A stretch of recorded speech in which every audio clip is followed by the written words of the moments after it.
अध्याय 19। इस तरह रात भर शिव जी के चरित्रों का वर्णन करते हुए, उनकी महिमा का गुणगान करते हुए, नाचते गाते हुए राजा का पूरा समय एक पल की तरह निकल गया।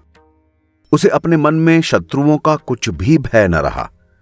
सुबह सुबह बाकी राजाओं ने अपने दूतों से शिव जी का यह चरित्र सुना। वो सब अपने शस्त्रों को त्याग कर राजा चंद्रसेन की शरण में आ गए। राजा चंद्रसेन ने उनका बहुत स्वागत सत्कार किया। तब वो सब लोग महाकाल के दर्शनों के उपरांत गोपी के भवन में गए और उसकी अत्यंत प्रशंसा करने लगे। जब उन्होंने गोपी और उसके पुत्र द्वारा स्थापित शिवलिंग को देखा तो सबके हृदय में शिव भक्ति का संचार हो गया। हे नारद, उस समय वहां एक बहुत बड़ी सभा का आयोजन किया गया। जितने धरती पर गोप थे सब उस बालक को उन सब का राजा मानकर वहां उपस्थित थे।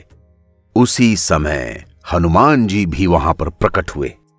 हनुमान जी को देखकर सब राजा उठ खड़े हुए और अत्यंत प्रसन्नता से भरकर उनकी प्रार्थना करते हुए कहने लगे, प्रभु, आज तो हमारे बड़े भाग्य हैं जो आपने यहां आकर हमें दर्शन दिए।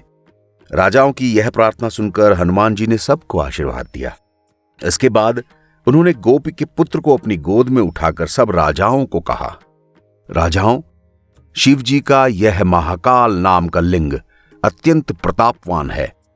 सबको सुख पहुंचाने वाला, सब प्रकार के दुष्टों को नष्ट करने वाला, भक्तों को आनंद देने वाला और शत्रुओं का नाश कर देने वाला है। कल 13 तिथि शनिश्चर का दिन था।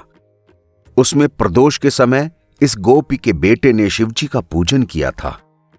उसी सेवा से प्रसन्न होकर महाकाल ने इसे राजा चंद्रसेन समेत कृतार्थ कर दिया। कृष्ण पक्ष के शनिवार में जो भी प्रदोष व्रत करता है उसको अपार महिमा प्राप्त होती है। ऐसे शुभ योग को पाकर जो मनुष्य महाकाल की पूजा नहीं करता उससे अधिक भाग्यहीन और कौन हो सकता है। इसलिए राजाओं, इस बालक ने कल के दिन ऐसे ही शुभ योग में महाकाल का पूजन किया। इस बालक की 8वीं पीढ़ी में नंद नामक एक गोप उत्पन्न होगा। वह गोप शिव जी का परम भक्त होगा और इस बालक के द्वारा स्थापित गोपेश्वर शिवलिंग का पूजन करता रहेगा। उस समय शिव जी की आज्ञा से विष्णु जी नंद गोप के घर उसके पुत्र के रूप में अवतार लेंगे।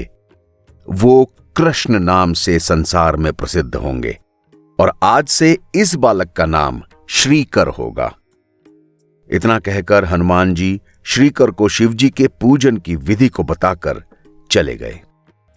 बाकी सब राजा भी चंद्रसेन से क्षमा मांगकर आज्ञा लेकर अपने अपने राज्यों को लौट गए।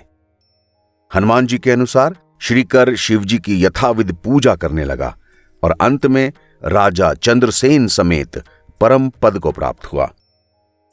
हे नारद, इस महाकाल ज्योतिर्लिंग की ऐसी ही अपार महिमा है। जो भी प्राणी इस परम पुनीत चरित्र को पढ़ता, सुनता या दूसरों को बताता है उसे सभी लोकों में आनंद मिलता है।